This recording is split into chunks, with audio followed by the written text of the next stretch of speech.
Hello and welcome to the Watering Hole. Thanks for checking out this clip. Don't forget to like and subscribe because that'll make the baby Jesus cry, and I know how much you guys love making the baby Jesus cry. The New Hampshire Libertarian Party shares and deletes a post that suggests that assassinating Harris would be heroic.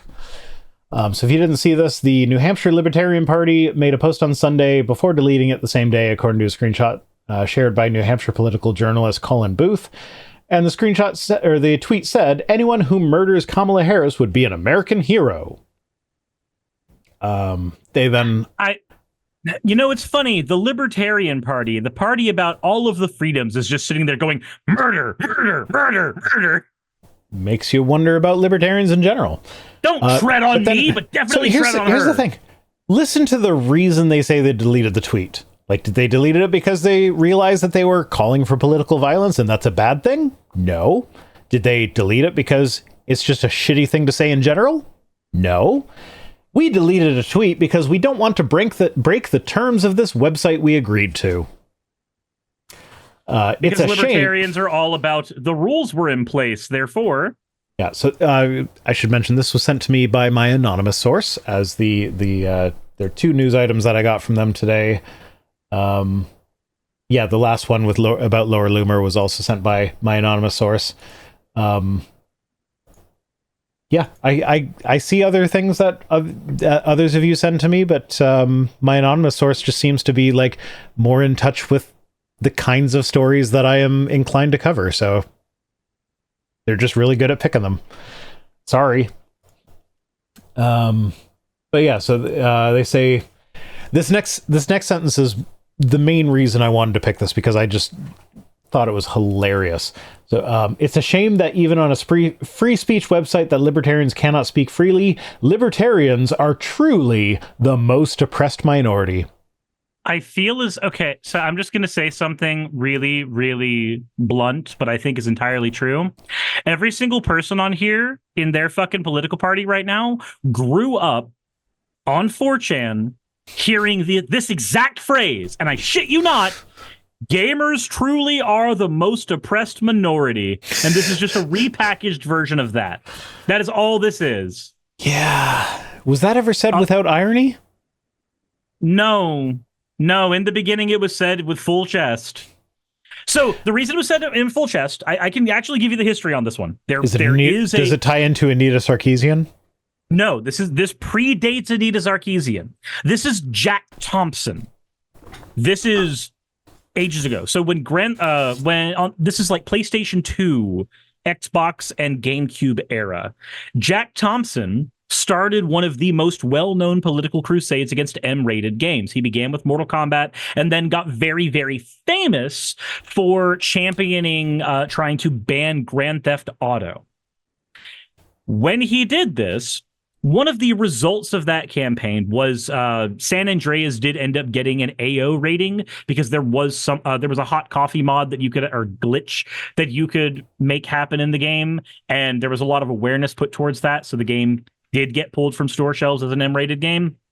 But because Jack Thompson put so much pressure on the games industry, as it saying that games were too violent, games had too much sex, games caused violence, games caused people to be degenerate, promiscuous, etc. He started so much of this rhetoric and championed it as one of the biggest names before he finally got disbarred for all of the bullshit that he spewed. People unironically would say that gamers are an oppressed minority because he was attacking gaming as a hobby in the same way that a Republican would typically attack a minority group, stretching the truth in all the same ways. So there was a point in time historically where this was said unironically and full chest. But then as time went on, yes, it started to become far more of an ironic and stupid memey statement. But it does have a little grain of truth if you look at the history of how games media has been portrayed and how one certain lawyer tried to go after them for so long. But I still wouldn't call gamers the most oppressed minority. Like, I wouldn't either. I would say that it was always a stupid statement, but there is a grain of where it originated from. Okay. So Chase Oliver, the Libertarian Party's presidential nominee, condemned the same deleted post. Thank you for resubscribing. Hammer the CLG? Hammer the Hammer the RCLG. Sig? I always just said hammer the Sig. And I've probably been saying it wrong the whole time. I mean, I only just figured out how to say Morbid Palace. Edic X in my chat says he's the reason they started to enforce age suggestions on games and movies. Age suggestions like the ESRB, I think, predates Jack Thompson. Yeah, but he is one of the main reasons we did have the AO thing for Grand Theft Auto eventually. So I actually remember being a kid with one of my friends had the original NES, and there was a game that they got that they called me up and was like, hey, I got a game. It has a sex scene in it. And when they would go like, look at this game, God of War. You have sex to get your health back. No, it wasn't God of War, but I don't remember what the fucking game was. But I do remember being super disappointed when I finally I went over to his house and he showed me the sex scene. The sex scene was literally just like a guy went into a house and you saw like silhouettes of like two people kissing, and then like the lights went out, and it very, very, very heavily implied that they had sex, but there was nothing explicit about it. And I remember being very disappointed with that. So it's like, yeah, no, the game didn't make me a pervert. I did that all on my own. The game disappointed me because it didn't hit my perverted desires as a horny teenager. Actually, I was probably preteen then. But Sean Helfin says it was on Nintendo. It was obviously Earthbound. Maybe. I don't know. I seem to think that it was like some film noir knockoff where you're like a detective trying to solve a crime, and that was like the love interest woman that is always in the film noir things. I don't remember really for sure. She bounces between either being a damsel in distress or a femme fatale, depending on who's writing the story. Yeah. So anyway,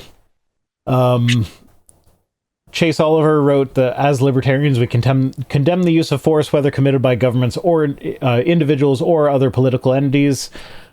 We are dedicated to the principle of non-aggression and to the peaceful solutions of conflict. Not all libertarians are equally dedicated to that.